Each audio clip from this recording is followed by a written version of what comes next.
My car got utterly wrecked. No saving it. Mashed up to bits. My sister had borrowed it and cheated death that day. Even after locking at the heap of scrap metal that was my car, I had no idea how she got out with only a few broken bones. By all right, she should have died. But that was my sister. She has the best luck. She married a guy with a decent amount of money for them to live comfortably.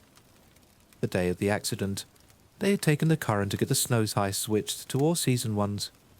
Her job wanted her to come in for an extra shift. She almost refused, but I lent my car for the day. I was so thankful for having my sister that I didn't even think about how I now had to take the bus for work. Thankfully, my boss let me have the weekend off after seeing the photos of the crash. He also had no idea how my sister lived. I took care of things while she was in the hospital and soon found out city transportation isn't reliable. It arrives late, or too early, or not at all. Sometimes it's so packed me to stand for the entire ride, and it takes forever. A city bus could take over an hour to get to a location that was only a 10-minute drive away.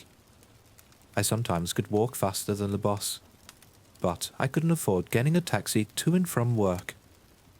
I thought about borrowing a bike, but it was still cold.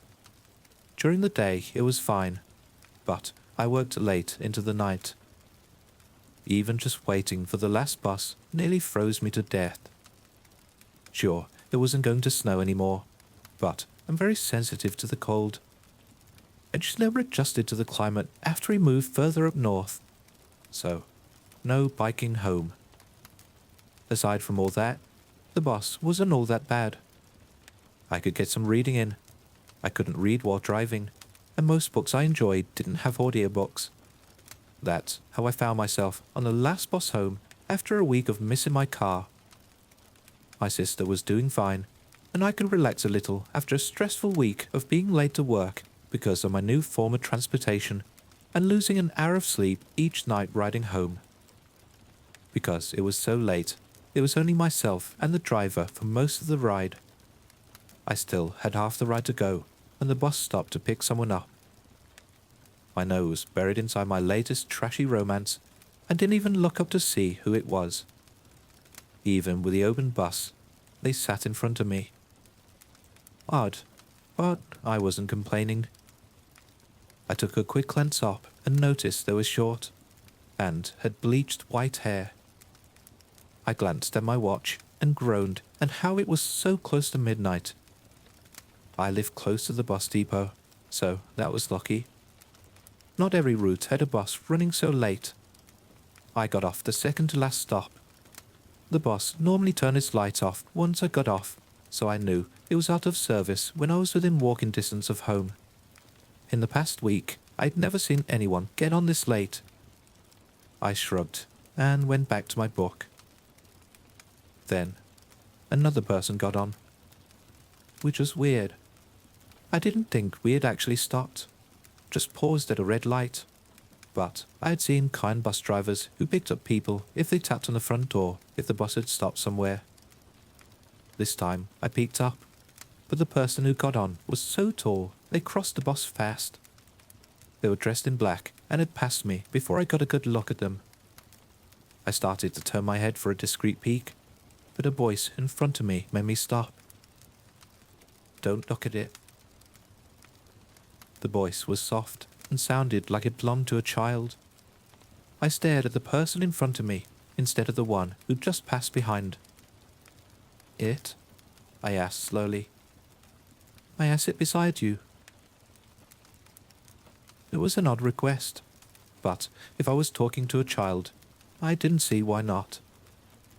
Without waiting for an answer, the small child in front of me got up from his seat and walked to sit next to me. I was guessing it was a boy, but it's hard to be sure of children.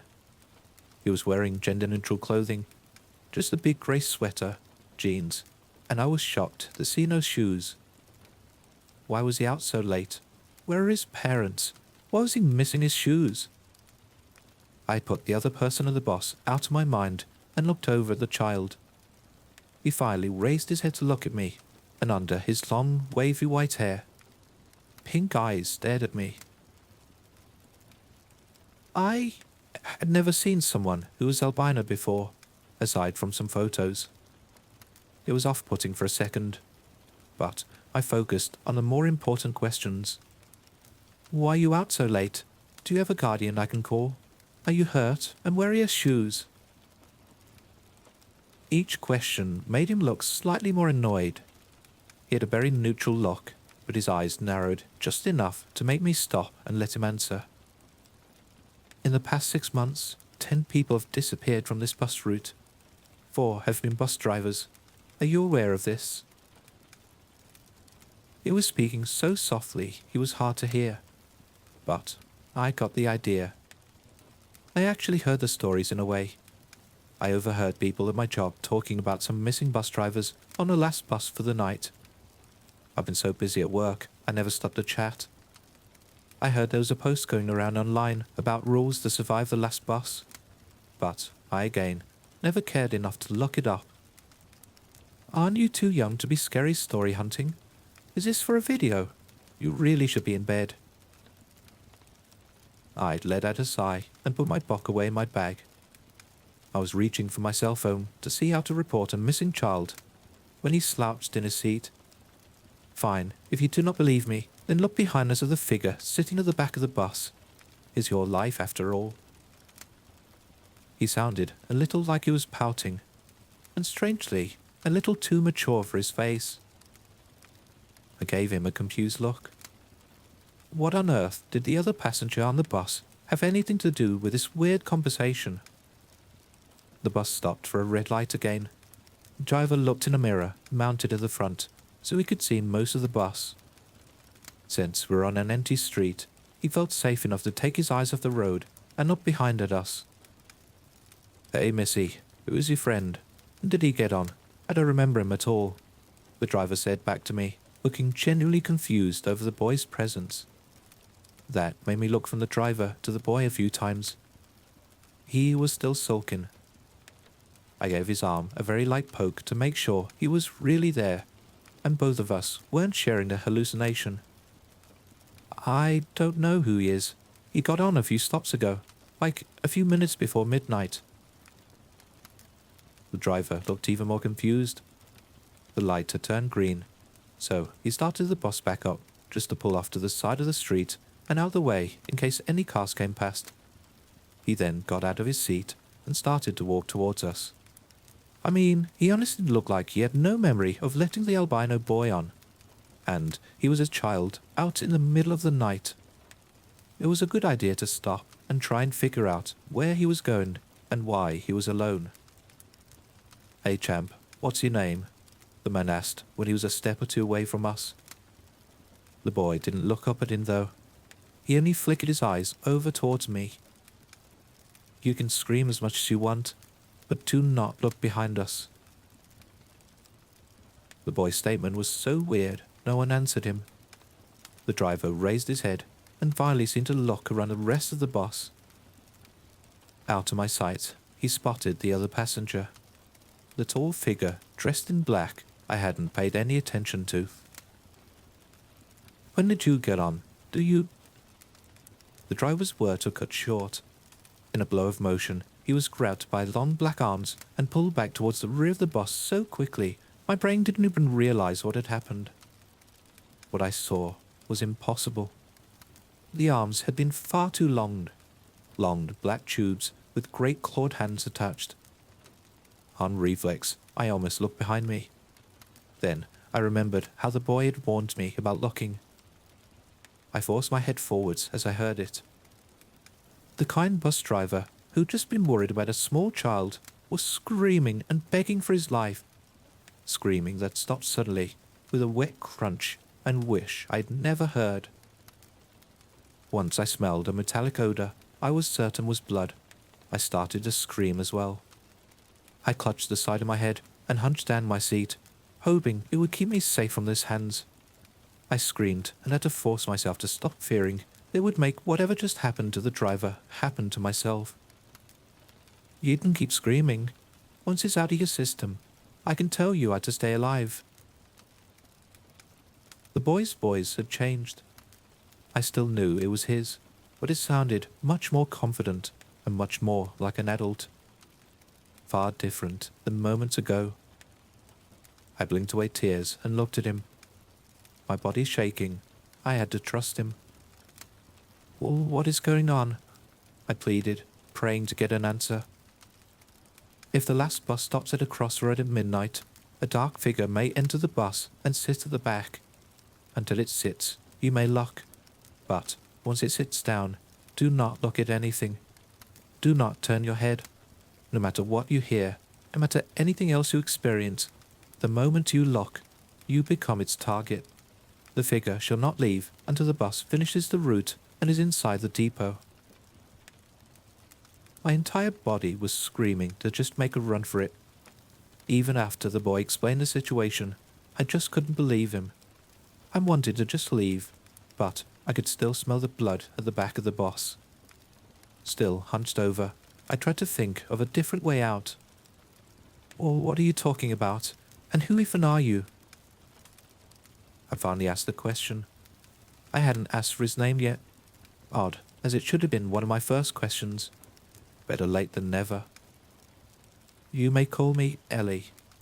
I'm here to find out if this figure was the reason for the disappearances. I'm not here to save you.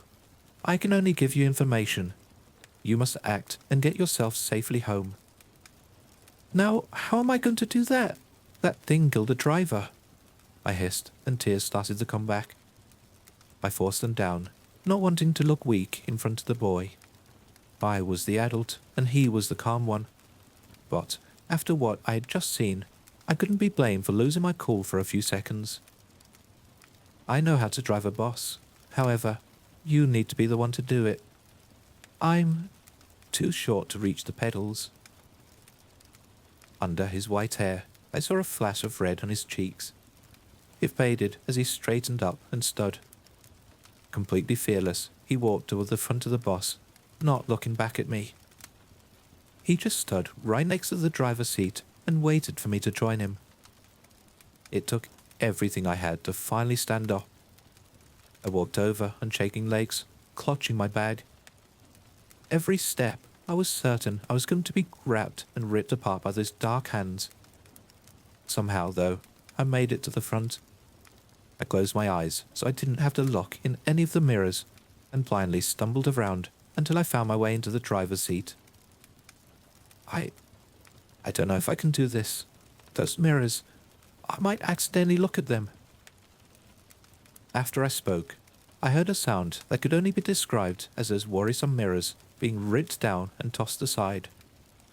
I opened my eyes, just enough to confirm that the mirrors were in fact torn off and gone from sight.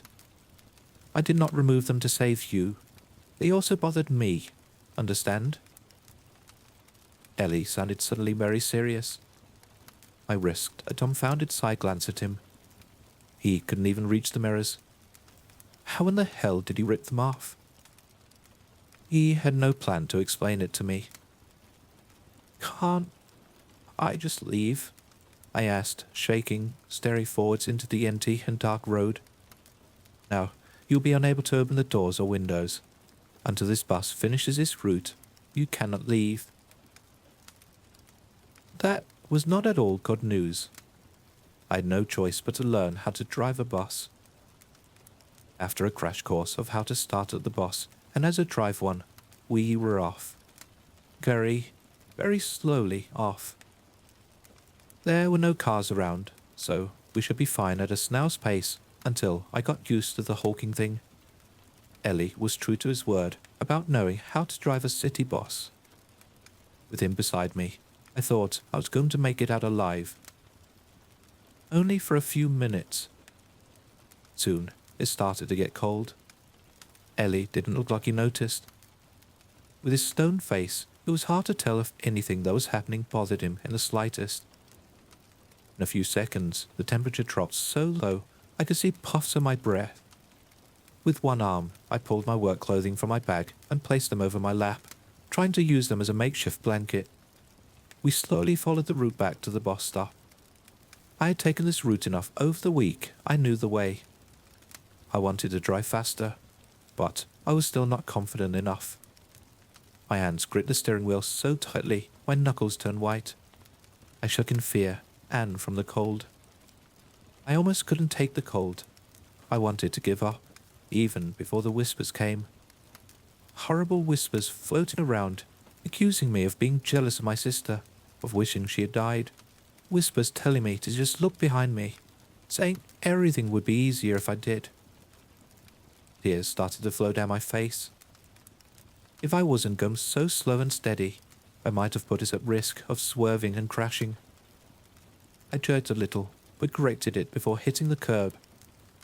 I was so glad for the road being empty. But after a few minutes, I couldn't take it and always just stopped, when Ellie's voice came from beside me. What are they saying?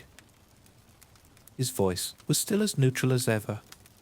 Instead of sounding like he was asking about ghostly whispers tormenting me, he sounded like he was asking for the weather report.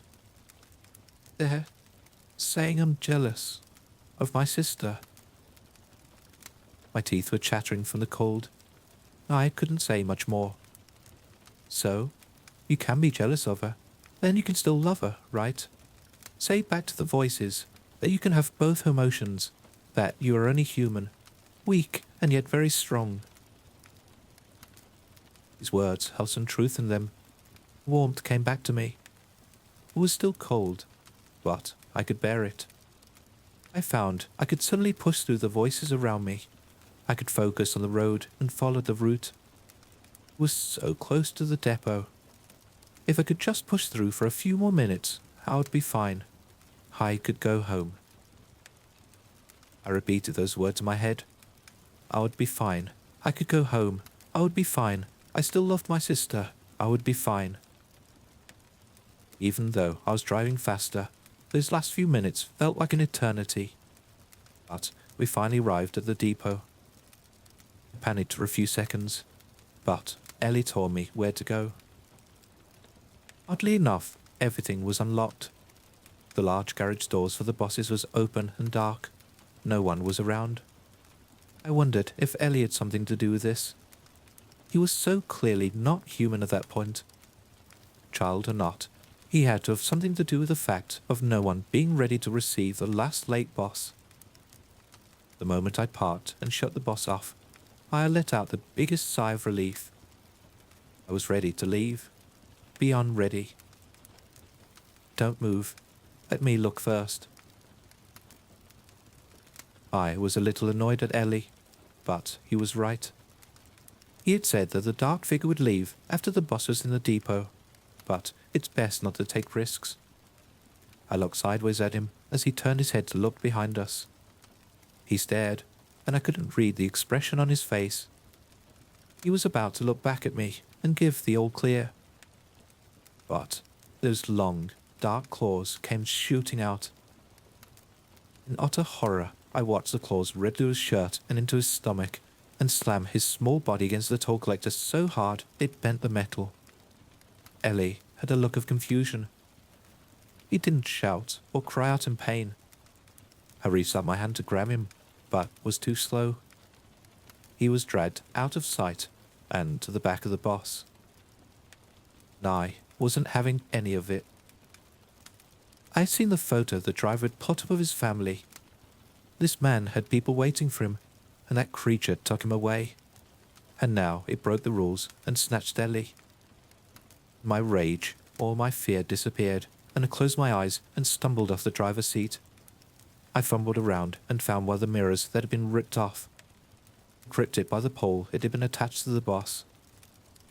I was surprised by his weight, but I still lifted it off the ground and made my way to the back of the boss, eyes still closed. Bumped into a lot of seats and tripped over 2 steps that led to the upper part of the boss. I honestly had no idea what I was going to do with the broken mirror. The driver had been killed seconds after he was grabbed. I had wasted so much time and feared Ellie was already gone. If that was the case, I would beat the dark figure with a hefty mirror I had picked up. It was a dumb idea, but I was so mad I wasn't thinking clearly.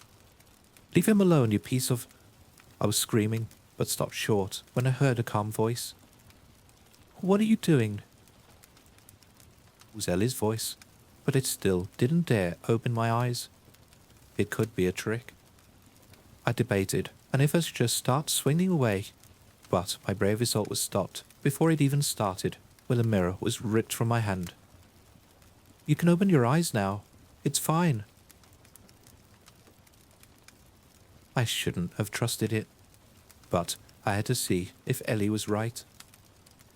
Slowly, I cracked open my eyes, just enough to see the boy sitting on the back seat with an empty black trench coat beside him. His sweater had been torn, but I saw no blood. None on him, or even the driver's blood I'd smelled before. What the hell? I snapped at him, feeling pretty angry and confused. Then something moved and fluttered around under the trench coat. I moved back. I can't go into too many details. You know those rules I told you earlier. The figure broke them. Not only did it take the bus driver, making it impossible to give the rider a chance, it tried to kill me after we pulled in. I assume it would have killed you if I didn't demote it first. I need a whole lot of information, like what that thing is, and what do you even mean by demote? Are you its boss? You actually don't deserve any information. You should just be leaving. But I should tell you a little. I am not its boss. I am its king. I stifled a laugh. Ellie went on. This figure is a type of creature that must go by certain rules to take humans. The more humans it takes, the stronger it gets. The stronger it is, the rules it goes by changes. If it finally gets strong enough, the final rule is just a human looking at it. None really make it to that rank. They cheat trying to get stronger, faster. It's my job to find these troublemakers and knock them down a few ranks. So, I guess I'm lucky you came by to save me, huh? I did not save you. I gave you information. You drove the bus. You didn't look behind you. If you looked before I did, you would have been killed. You follow the rules this creature has been bound to. Ellie was giving me a hard look, but I could tell he was trying to act tough in front of the creature hiding under the trench coat. He was the one who offered to look first, but he was trying to act as if I was the one who had made the choice. I didn't know what the big deal was. So what if he helped me out? But he was so adamant, I decided to drop it. I heard a noise behind me before I could really answer him, and I looked over to see that the bus back door had opened. When I looked back, only Ellie sat, but the black trench coat was gone. You should go home now and forget this entire thing. Ellie got up and started to leave the bus, and I followed behind him. The bus depot was within walking distance of my place. I could easily get back home, but it would be impossible to forget what had happened. A man died. I saw something unnatural. I'm not going to be arrested for anything, am I? Now, you'll be fine. Just go home. Lee was about to walk away from me, but I couldn't let him go just yet. I had a spare light jacket in my bag, along with my work clothes. I stopped him and placed the jacket on his shoulders. It's cold out, and your sweater got torn. You shouldn't be so kind to me. I used you as bait. Even if that was the case, I still forgave him. Because of him, I lived another night. No matter how much he wanted to deny it. He was very embarrassed after I gave him a big hug. He tolerated it, but soon was trying to struggle to get out of my arms. With that quick dismissal, I watched as he jogged across the street and away from me. I thought he was a good kid, but I had to agree. I never wanted to see him again. I didn't take the bus again. I spent a stupid amount of cab rides until I got a new car to drive to work.